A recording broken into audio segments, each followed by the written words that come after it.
Good morning. A domestic incident turns deadly. Police say a man shot a woman before taking his own life and keeping their memory alive. How the community is paying tribute to two fallen Metro officers. Plus, get ready for the summer weather. Sally Jaramillo shows us the hot week ahead in her Weather Now forecast. Your news starts right now. Now, live, this is 8 News Now, Weekend Edition. Good morning and thank you for joining us. I'm Orko Manna. Two people are dead after a shooting in the Southern Valley. Metro Police say it happened yesterday in a neighborhood near Pebble and Valley View. Officers tell us a woman was shot several times while trying to drive away from a home. Police found the body of the suspected shooter, who would then apparently turn the gun on himself. The woman is expected to survive. Meanwhile, Clark County firefighters are investigating a deadly house fire in the Northeast Valley. It happened early yesterday morning near Charleston and Lamb. Sorry, looks like we're having some technical difficulties there. Responding firefighters found a person's body inside the home after they extinguished the blaze. The cause is still under investigation. Well, it's really starting to feel like summer out there, and another warm-up is on the way. Let's check in with Sally Jaramillo for a look at your forecast. Good Sunday morning to you. Well, today we have another sunny and dry day in store for you. Now, I do want to talk to you about these changes here for your air quality. Yesterday, we had that high reading, very sensitive levels for the ozone. Today, we do see it in the moderate standing, so good news for you there. Your pollen forecast goes like this. The weeds will remain high still, trees moderate, grass and mold will be low for today. Now, that UV index looking very high once again. We are expected to reach that 10.2.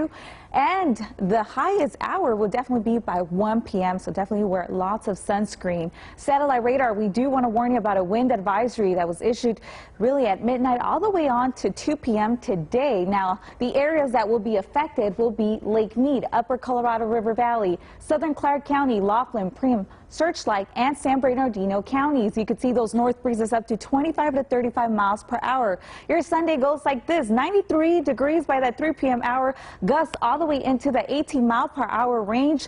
And coming up in my full weather, we're going to be talking more about these temperatures that are looking to strike up for your work week. Back to you. Thanks, Sally. Trading their axe and hose to strike a pose. The 16th annual Firefighter Bachelor Auction took over the SLS last night. Darlene Melendez was there for all the fun and gives us a look at the charity event. Firefighters in uniform. That's a normal sight at the scene of a fire, but tonight's a little different. It's the 16th annual firefighter auction, and they're bringing the heat. We love our community. We're so grateful that they allow us to have a fun, sexy night. Anthony Nino Galloway is the vice president of the Firefighters of Southern Nevada Burn Foundation. Every year, the auction raises money to help burn victims. Our money goal for tonight is $125,000. These firefighters aren't on the clock tonight, but they're still working for their money. Some freestyled, some worked on a routine. I had to put a lot of hours and hours of practice. And after they were done, they got auctioned off to the highest bidder. $4,000. And I'm still bidding. Julie Siegel is having a blast, but for her, tonight is more than just winning an auction. My mother was a burn survivor, so it's an extremely important cause for me. I like to bid for the dinners at the fire station house and bring in other burn survivors in the community. Sure, they're easy on the eyes, and tonight is a release from the tough parts of their jobs. A release with rules. But for these first responders, tonight is about giving back. We're community servants. What we do is we serve our community. Unfortunately, we see people on their worst days when it comes to fire.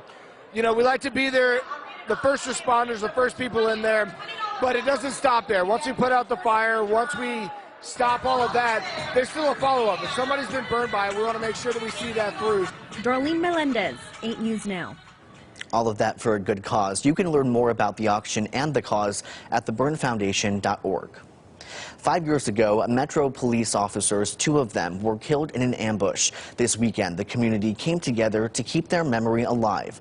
Officers Igor Soldo and Alan Beck were having lunch at Cici's Pizza when they were shot by 2 anti-government extremists. Today, the location near Nellis and Stewart has become a memorial to honor them. A mural was created by local artist Cassandra Sosa. The recent Chaparral grad was chosen through a contest started by the owner of Cici's. This mural can't replace them. If it could, I would make it 100 times more, but sadly it's just like to keep their memory alive. An unveiling ceremony was held Friday, and Officer Igor Soldo's family attended. The Cici's location is also donating a portion of today's sales to the Injured Officers Police Fund of Nevada. The 2 officers, Soldo and Beck, weren't the only ones killed in that shooting. 31-year-old Joseph Wilcox was killed as he tried to stop one of the gunmen inside a Walmart. He wanted to help, so it doesn't really shock me that he rushed in and tried to help people. I just miss everything. There isn't anything about him I don't miss. I miss him being here. Wilcox had a concealed carry permit and confronted one of the gunmen inside Walmart, but that suspect's wife shot and killed him. The Metro Honor Guard was at his funeral, and city leaders awarded him the posthumous Medal of Valor for his bravery. The impact of gun violence, that was the aim of multiple rallies in the Valley. This North Las Vegas event was organized by gun safety supporters. This comes during National Wear Orange weekend. Orange is the color that 15-year-old Hadia Pendleton's friends wore in her honor after she was shot and killed in Chicago in 2013. After that, it became the defining color of the nationwide gun violence prevention movement. It is something that we absolutely need action for Congress to take action in order to protect our children and to prevent people who should not have guns from being able to possess them. The Nevada legislature recently passed a bill meant to strengthen Nevada's gun laws. One rally was held downtown, calling on Governor Steve Sisolak to veto the bill they say takes away a constitutional right. Nevadans don't want to live in a police state.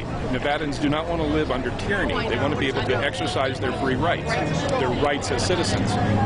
We don't want to have the right for the free press taken away. We don't want our right to vote taken away. We don't want our right to keep and bear firearms taken away. AB 291 still awaits Governor Sisolak's signature. It includes a bump stock ban and the so-called red flag provision. It allows courts or family members to request a gun be taken away from someone who's deemed a threat. And 8 News Now is your local election headquarters, and early voting for this year's municipal elections has come to an end. Over the past 2 weeks, more than 12,000 people cast their ballots ahead of the general election, and if you haven't voted yet, Election Day is Tuesday. Clubfoot is a physical condition affecting 1 in every 1,000 babies born. Even families here in the Valley feel the impact. Kristen Drummond shows us how a group is stepping up for a local family in a story you'll only see on 8 News Now. Yeah, but I'm getting my upper half. Yay! Kisses for baby Watson. He's 3 months old, full of energy, all smiles. Mwah.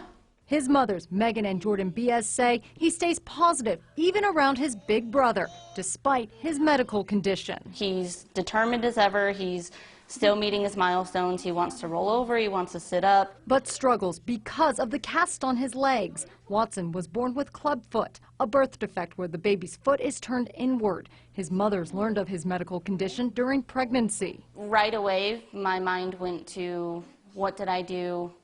Did I do something wrong? It was like why us? Heartbreaking. Can you sing, bud? But not stopping the duo from taking immediate action. Until he got here, we just did a lot of research. First, choosing a local doctor to treat their son after birth. He was casted his first time at 10 days old. But it led to complications and made Watson's condition even worse. Complex clubfoot happened due to improper treatment. The mothers then sought one of the nation's leading experts on clubfoot to care for their son across the country in St. Louis. So we're an one-income family, so it's been tough to go out of state.